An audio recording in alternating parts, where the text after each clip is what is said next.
Mystic vibration numerology. చాలామందికి చాలా doubt ఏమిటి అంటే, ఒకే డేట్ ఆఫ్ బర్త్లో ఉన్నాం కదండి, ఆ ఒకే డేట్ ఆఫ్ బర్త్లో ఉన్నప్పుడు కొంతమందిని చాలా బాగుండటం చూస్తున్నాను, కొంతమంది ఫెయిల్ అవటం చూస్తున్నాను, నేను ఇలా న్యూట్రల్గా ఉన్నట్లు చూస్తున్నాను అని మీరు అంటున్నారు. దానికి కారణాలు ఉన్నాయండి. ఒక 3 స్టెప్స్ ఉంటాయి. అఫ్కోర్స్ కొంచెం సీరియస్ మ్యాటర్ అండి, అర్థం చేసుకోవడానికి ప్రయత్నించండి. ఒక డేట్ ఆఫ్ బర్త్కి మనకి పర్ఫెక్ట్ టైం దొరికిందనుకోండి, ఖచ్చితంగా మనము సెకండ్ మెథడ్లో time plus date of birth ఇక్కడి నుంచి వైబ్రేషన్స్ తీయాలి. ఆ లెక్క పక్కన ఉంటుంది. నెక్స్ట్ టైమ్ ఆఫ్ బర్త్కి ప్లేస్ ఆఫ్ బర్త్, ఈ 2 వైబ్రేషన్స్ తీసుకుంటామండి. ఇది థర్డ్ ప్రాసెస్. ఫోర్త్ ప్రాసెస్లో date of birth, time of birth, place of birth, మీ పేరు, ఈ 4 లెక్కలు ఒక స్క్వేర్లో పడతాయండి. ఇప్పుడు చూడండి, ఒక డేట్ ఆఫ్ బర్త్ తీసుకున్నప్పుడు నెంబర్లు వచ్చాయి, వైబ్రేషన్స్ వచ్చాయి. డేట్ ఆఫ్ బర్త్కి టైమ్ ఆఫ్ బర్త్ యాడ్ చేసినప్పుడు మరికొన్ని నెంబర్స్ వచ్చాయి, మరికొన్ని వైబ్రేషన్స్ వచ్చాయి. టైమ్ ఆఫ్ బర్త్ని, ప్లేస్ ఆఫ్ బర్త్ని వితౌట్ డేట్ ఆఫ్ బర్త్ చేసుకున్నప్పుడు అక్కడ కొన్ని నెంబర్లు, వైబ్రేషన్స్ వస్తాయి. మీ పేరు, ఈ 4 కలిపితే మనకి ఎన్ని నెంబర్స్, ఎన్ని వైబ్రేషన్స్ వస్తాయి. ఈ అన్ని నెంబర్స్, వైబ్రేషన్స్లోంచి కామన్గా ఉన్న నెంబర్స్, వైబ్రేషన్స్ మనం పక్కన పెడతాము. డిఫరెంట్ అవుతున్నటువంటి వైబ్రేషన్స్, నెంబర్స్ ఒక పక్కన ఉంటాయి. ఆ తర్వాత స్టేజ్లో ఈ కామన్గా ఉన్నటువంటి వాటిల్లో మీకు ఎన్ని నెగిటివ్ ఉన్నాయి, ఎన్ని పాజిటివ్ ఉన్నాయి, ఎన్ని నెంబర్స్లోంచి మీకు ఎన్ని నెగిటివ్ వెళ్ళాయి, ఎన్ని పాజిటివ్ వెళ్ళాయి, ఏమన్నా న్యూట్రల్ వచ్చాయా. ఇక్కడ పాజిటివ్గా ఎక్కువ ఉన్నటువంటి వ్యక్తి యొక్క డేట్ ఆఫ్ బర్త్ ఖచ్చితంగా బాగుంటుంది. అదే డేట్ ఆఫ్ బర్త్ లెక్కలు మనం చేసినప్పుడు నెగిటివ్స్ ఎక్కువ ఉన్నప్పుడు ఆ వ్యక్తి డేట్ ఆఫ్ బర్త్ తనకి పెద్దగా ఏం పని చేయదు. కొంతమందికి డేట్ ఆఫ్ బర్త్లో 1 అని ఉంటుంది, బట్ పని చేయదండి. ఇంకెక్కడా కూడా ఆ 1 అనేది రివీల్ అవటం కానివ్వండి, మళ్ళీ రిపీట్ అవటం కానివ్వండి జరగనప్పుడు ఆ 1లో మీకు పేరు పెడితే ఏమీ జరగదు. ఒక్కొక్కసారి 6 అనేది 1లా పనిచేస్తుంది. ఖచ్చితంగా 1లో మనం పేరు పెట్టకపోతే మీ పేరు 6కి యాక్టివేట్ అవ్వదు, పని చేయదు. ఇంకెందుకండి పెట్టుకోవటం. అఫ్కోర్స్ ఇక్కడ మనం ఒక విషయం అయితే గుర్తుపెట్టుకోవాలి. మీరు ఆస్ట్రాలజీలో చేసుకుంటున్నాము అంటే నెంబర్స్ జోలికి రాకండి. 2 ఆర్ వెరీ డిఫరెంట్ అండి.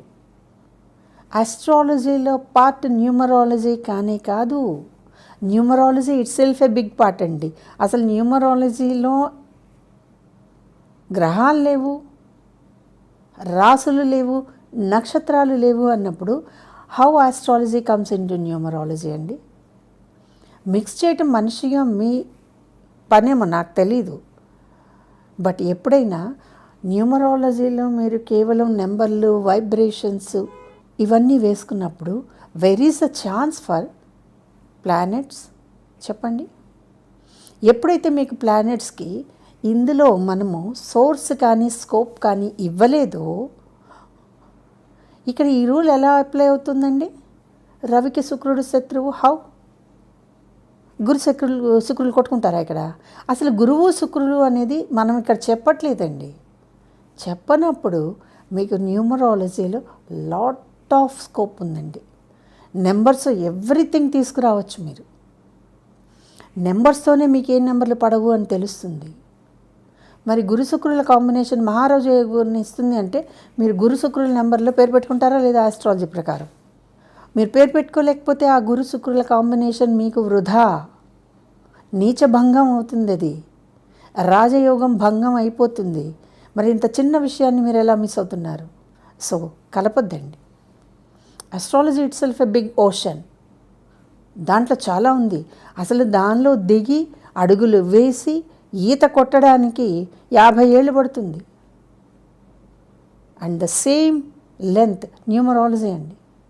మనకి 1, 2 తెలిసినవి, ఏకి 1, బీకి 2, అది కనీసం నీళ్ళలో దిగటం కూడా కాదు, ఒడ్డు మీద నుంచి లెక్కలు వేయడం అన్నమాట. నీళ్ళలో దిగితే తెలుస్తుంది what is 1, what is 2, what is 3. Totally different అండి. ఆస్ట్రాలజీని న్యూమరాలజీలో కలపడం వల్ల న్యూమరాలజీ ఆ ఎసెన్స్ పోతుంది. న్యూమరాలజీ పార్ట్ని తీసుకొచ్చి ఆస్ట్రాలజీలో రవికి 1, శుక్రుడికి 6 అని మీరు ఇచ్చుకుంటున్నారు. ప్లేస్మెంట్ అన్నమాట, మనిషి ఇచ్చిన placement. Then how it works for mystical levels అండి, how it works for universal levels అదొకసారి ఆలోచించండి. ఆలోచించినప్పుడు అర్థమవుతుంది. సో నేను అందుకే ఇప్పుడు కాదండి, మినిమం ఒక గత 26-27 ఏళ్ళ నుంచి కూడా నేను ఎప్పుడూ ఒకటే చెప్పాను, నా పేరులో మీరు రవి శుక్రుల్ని వెతకొద్దు. నేను చేసిన కాంబినేషన్స్లో రవి శుక్రులు ఉండరు. నేను చేసిన కాంబినేషన్లో 1-6 ఉంటుంది, which is very powerful combination అండి. 1 and 8 very very powerful combination. Even 2-7 also most powerful combinations. ఇలాంటివి చూసి నేను పేరు సెలెక్ట్ చేసినప్పుడు నా పేరులో నేను సూచించిన పేరులో గురు శుక్రులు కొట్టుకోరు, రవి శనులు కొట్టుకోరు. అసలు ఆ ఐడియాలజీ ఇందులో లేదండి. లేనప్పుడు మీరు 41ని బుధుడని ఎలా అంటారండి? 41లో మీకు 4 మీ లెక్కల్లో, నేను కాదు మీ లెక్కల్లో రాహు అని వేసుకున్నప్పుడు రాహువు 1కేమో రవి వేస్తే ఏం కలుస్తుంది మీకు? అది పవర్ఫుల్గా అయినటువంటి బుధుడిలా ఎలా మారుతుంది చెప్పండి? వెన్ మీరు నేమ్ కరెక్షన్ ఆస్ట్రాలజీలోనే చెయ్యాలి అంటే దానికి ఒకే ఒక్క మార్గం అండి. ఆస్ట్రాలజీలో గ్రహాలు, రాసులు, నక్షత్రాలు వీటన్నిటినీ చేసుకుంటూ మీరు పేరుని కూడా గ్రహం తాలూకు అక్షరాలతో, అర్థమైందండి, రాసులకి సంబంధించిన అక్షరాలతో, నక్షత్రాలకి సంబంధించిన అక్షరాలతో మాత్రమే లెక్క వేయాలి.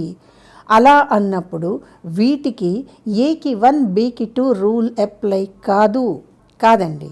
ఈ లెక్క వేరు.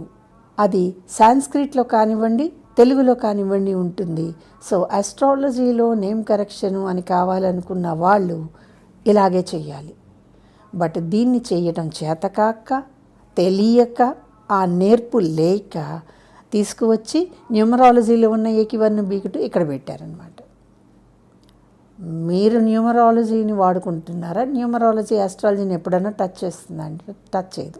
ఒరిజినల్ న్యూమరాలజీ ఎప్పుడు ఆస్ట్రాలజీని టచ్ చేయదు. సో ఈ క్లారిటీ మీకుంటే నేను చెప్పే ప్రతి విషయం మీకు అర్థమవుతుంది. ఈ వీడియో కనుక మీకు నచ్చినట్లయితే లైక్ చేయండి, షేర్ చేయండి, మా ఛానల్ని సబ్స్క్రైబ్ చేయండి.